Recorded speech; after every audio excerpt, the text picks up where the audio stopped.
'n gebed vir Pieter en Elsa. Hemelse Vader en drie-enige God van hemel en aarde, vir wie niks onmoontlik is nie.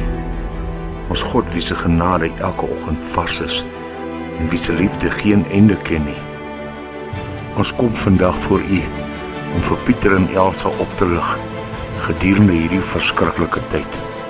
'n Tyd waar medisyne en liggame geneig is om met gees te bots en te redeneer.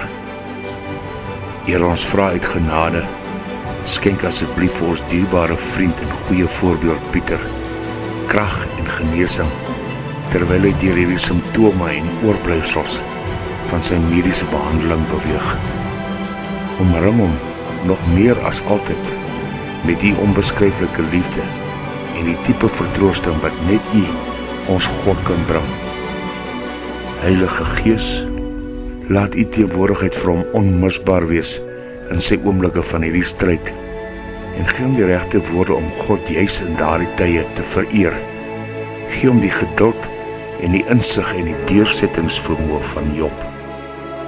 Here, ons bid ook vir ons liewe Elsa, vul haar daagliks met U Gees, Here.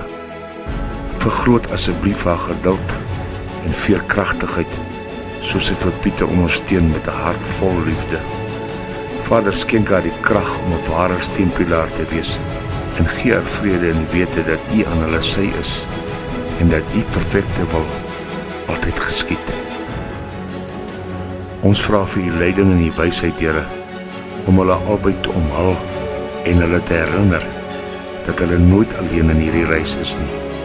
Want U het beloof, wees dus nie bevrees nie, want ek is met jou.